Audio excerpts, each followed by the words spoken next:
Hey everyone, welcome back to the channel. Today, I'm about to share something that completely changed my relationship with money forever. For the past 100 days, I did something most people would consider extreme. I tracked every single dollar that left my bank account. And I mean everything, from my monthly rent payment all the way down to that 75-cent pack of gum I grabbed at the gas station. What started as a simple experiment turned into one of the most eye-opening experiences of my financial life. I discovered spending patterns I never knew I had, found over $1,200 in wasted money, and completely rebuilt my financial system from the ground up. Today, I'm sharing everything: the uncomfortable truths, the embarrassing purchases, and the system that finally helped me get control of my finances during these uncertain economic times. If you've ever looked at your bank account at the end of the month and wondered, where did all my money go? This video is for you. Let's dive in. Before we jump into the results, let me quickly explain what you're about to watch. This video breaks down into 5 main parts. First, I'll explain exactly why I decided to track every dollar and how I set up my system. Second, I'll reveal the shocking patterns I discovered in my spending during the first 30 days. Third, I'll share the specific changes I made to my habits and system by day 60. Fourth, I'll show you the final results after the full 100 days, including exactly how much I saved. And finally, I'll give you my step-by-step blueprint so you can replicate this experiment yourself, but with a lot fewer headaches than I went through. Just a quick note: I'm not a financial advisor. I'm just someone who got tired of wondering where my money disappeared to every month. This is my personal experience, and the results you get might be different. Now, let's get started. As I entered the final stretch of my 100-day experiment, something unexpected happened. Tracking my spending had evolved from a chore into a habit that took less than 5 minutes daily. But, more importantly, my relationship with money had fundamentally changed.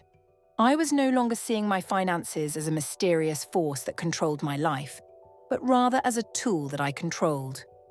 The final 40 days were less about dramatic changes and more about refining the systems I'd already put in place. I had 3 main goals for this period. 1. Further reduce fixed expenses, the bills I pay every month. 2. Increase my savings rate to 20% of take-home pay. 3. Create spending guidelines rather than strict budgets. For fixed expenses, I took a hard look at my 3 largest monthly bills outside of rent: my cell phone plan, internet service, and car insurance. With each of these services, I called the provider and simply asked, what can we do to reduce this bill while maintaining the service I need? The results surprised me. My cell phone provider moved me to a plan that saved $15 monthly with virtually no difference in service. My internet company offered a $20 monthly discount for a 12-month commitment. And my insurance agent found $32 in monthly savings by adjusting coverage options I didn't actually need.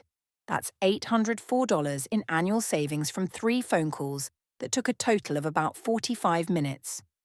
For my second goal, increasing my savings rate, I implemented what I call the Save First, Spend Second system. Instead of waiting to see what was left over at the end of the month, I set up automatic transfers to move 20% of each paycheck directly to savings as soon as it hit my account. This simple change in sequence made a massive difference. In the previous 60 days, I had managed to save about 8% of my income. In the final 40 days, this jumped to 22% without feeling significantly more restrictive. Why? Because I was spending from what remained after saving, rather than saving what remained after spending. The psychological difference is subtle but powerful. Now for the third goal: creating spending guidelines instead of strict budgets. Traditional budgeting often fails because it feels like a financial diet, restrictive and unsustainable.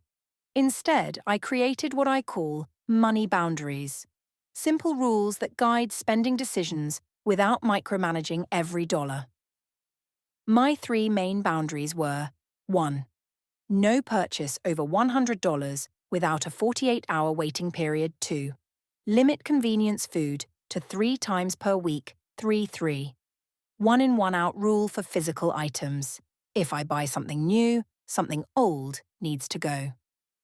These boundaries worked because they addressed my specific spending weaknesses while giving me freedom within those constraints. Now for the moment of truth, the final results after 100 days of tracking every dollar. In total, I reduced my monthly spending by $1,247 without making any major lifestyle sacrifices. Food and dining, $248 per month. Subscription services, $106 per month. Emotional impulse purchases, $193 per month. Fixed bills, $67 per month. Miscellaneous, $83 per month. Additional savings from shopping. More strategically, $550 over the 100-day period. But the financial savings, as significant as they were, weren't actually the most valuable result. The real transformation was in my awareness and relationship with money. I've aligned my spending with what truly matters to me rather than letting unconscious habits dictate my financial life. To put it simply, I went from money controlling me to me controlling my money. Now you might be thinking, that's great for you, but I don't want to track every single purchase for 100 days. That sounds exhausting. And you're right, it is a commitment, but here's the good news. You don't have to do it for 100 days to see benefits. Even tracking for 14 days will reveal patterns you never knew existed. In the next section, I'll show you exactly how to implement a simplified version of this experiment that takes less than 5 minutes a day. If you want to try this experiment yourself, here's the step-by-step process to make this work. Step 1. Start with a spending audit, 7 to 14 days. For 1 to 2 weeks, record every single purchase. Don't try to change your behavior yet, just observe. Think of yourself as a financial scientist collecting data. The important thing is capturing what you bought, how much it cost, why you bought it, how you felt about the purchase. This last point, how you felt, is crucial. Rate each purchase on a satisfaction scale of 1 to 5, with 5 being absolutely worth every penny and 1 being complete waste of money.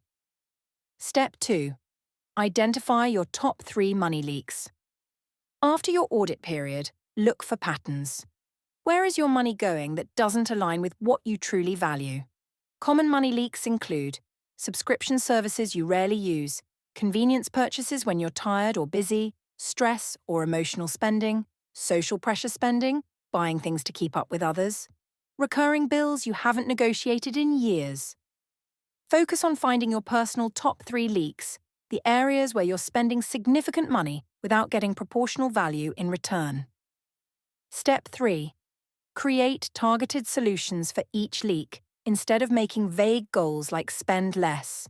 Create specific actionable solutions for each money leak.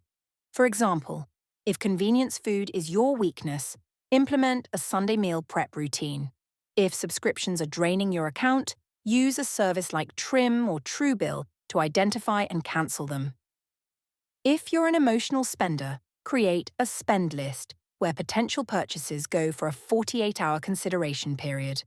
The key is creating systems that make good financial decisions your default option, rather than relying on willpower. Step 4. Implement the Save First principle. Regardless of your specific spending patterns, automatically diverting money to savings before you can spend it is one of the most powerful financial habits you can develop. Start with just 5% of your income if you're new to saving, and gradually increase it. The psychological impact of saving first rather than saving what's left over cannot be overstated. Remember, this isn't about strict budgeting or depriving yourself. It's about intentional spending on things that actually matter to you. Step 5. Create simple money boundaries. Based on what you learned in your spending audit, create 3 to 5 simple rules that address your specific weaknesses. Effective boundaries are specific and measurable. Address your personal spending triggers. Simple enough to remember without checking notes, focused on your largest money leaks. If you implement just these 5 steps, I can almost guarantee you'll discover money you didn't know you had. And more importantly, you'll gain a sense of financial control that no budgeting app alone can provide. We've covered a lot in this video, from my personal 100-day journey to a step-by-step blueprint you can follow. The most surprising thing I discovered wasn't how much I could save. It was how much my quality of life improved when I stopped wasting money on things that didn't actually make me happy. Financial stress is one of the leading causes of anxiety in our society, especially during uncertain economic times. But much of that stress comes from the gap between what we think is happening with our money and what's actually happening. This tracking experiment bridges that gap. It gives you clarity. And clarity, even when the numbers aren't what you hoped for, is far less stressful than uncertainty.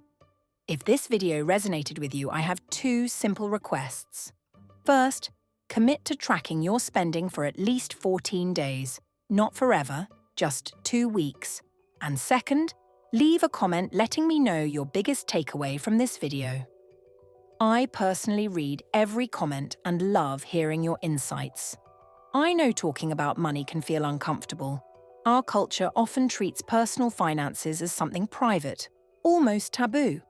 But that silence keeps us stuck in patterns that don't serve us. So here's my challenge to you. Start the conversation. Share this video with someone you care about, not to preach or pressure them, but to open a dialogue about how we can all build healthier relationships with our finances. 100 days ago, I was frustrated and confused about where my money was going. Today, I feel empowered and in control. Not because I'm perfect with money. I'm definitely not, but because I removed the mystery. If you take just one thing from this video, let it be this. Your financial life is too important to navigate on autopilot. Take the controls, track your spending, make intentional choices. I promise it will be worth it. Thank you for watching. If you found this helpful, please give it a thumbs up, subscribe for more practical financial content, and I'll see you in the next video.